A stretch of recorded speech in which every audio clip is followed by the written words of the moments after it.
کہ ہاں ایسے ایسے کیا جاتا ہے۔ اسی طرح سے انسان کا بھی معاملہ ہے کہ انسان جب اپنے زندگی میں جو معاملات جو عمل کرتا ہے، جیسے جیسے اس کا بچہ دیکھتا ہے، اس کی اولاد دیکھتی ہے، تو وہی سیکھتی ہے اور وہ سوچتی ہے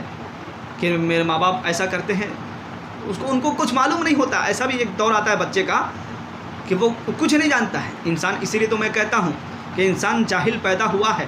اور جاہل ہی رہ کر پوری زندگی رہے اور اس دنیا سے چلا جائے تو کیا فائدہ ہے ایسی زندگی کا؟ کیا مقصد ہے ایسی زندگی کا؟ کیا فائدہ ہوا، کیا نقصان ہوا اس کا اس دنیا میں آنے سے؟ اس کو بھی کوئی فائدہ نہ ہوا اور کوئی نقصان نہ ہوا، کوئی نقصان ہی نقصان ہوا، فائدہ تو کچھ بھی نہ ہوا اس کو آ کے دنیا میں،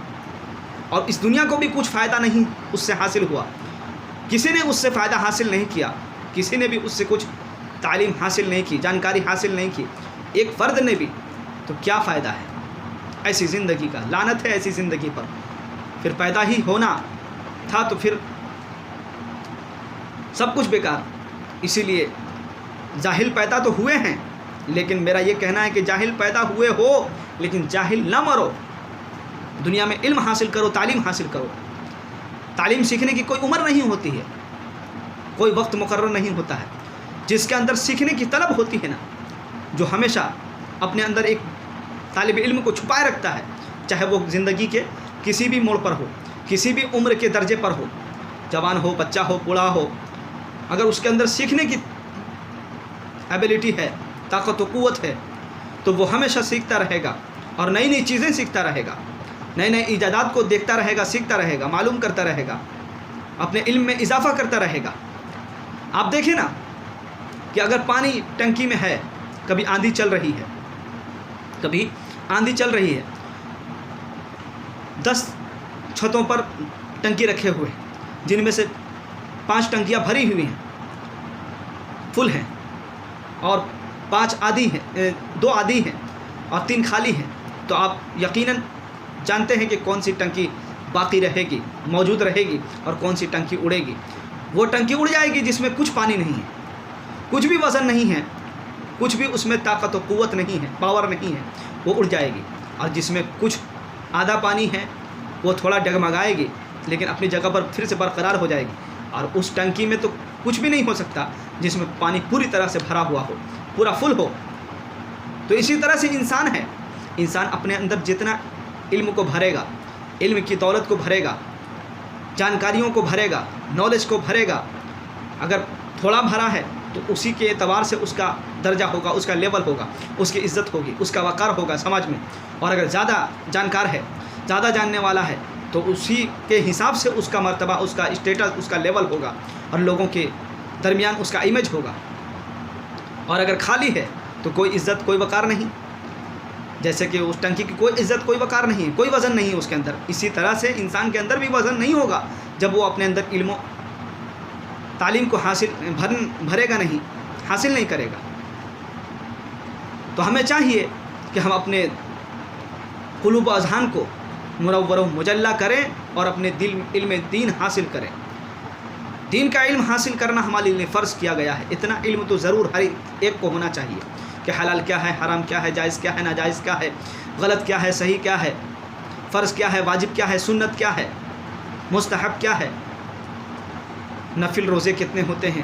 فرض روزے کب رکھے جاتے ہیں اور کون کون سے ہوتے ہیں، اعتکاف کسے کہتے ہیں، نماز کسے کہتے ہیں، صلاۃ التسبیح کسے کہتے ہیں، جو نماز کے فرائض ہیں وہ کیا ہیں، نماز کی شرائط ہیں وہ کیا ہیں، غسل کے فرائض کیا ہیں، غسل کا طریقہ کیا ہے اسلامی۔ یہ ساری چیزیں جو بیسک چیزیں ہیں،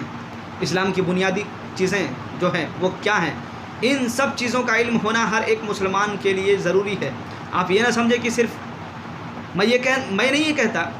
کہ آپ عالم ہی بن جائیں۔ ہر کوئی جس طرح سے ہر کسی کا انجینئر بننا یہ ضروری نہیں ہے، ہر کسی کا پروفیسر بننا ضروری نہیں ہے، لیکن زیادہ لوگوں کا بننا ضروری ہے۔ اسی طرح سے ہر کسی کا عالم بننا ضروری نہیں ہے، لیکن اتنا علم تو ضرور ہونا چاہیے کہ تاکہ ہم اپنے بچوں کو سکھا سکیں، بتا سکیں، کبھی ہم سے کوئی پوچھ لے تو ہم کچھ جواب دے سکیں۔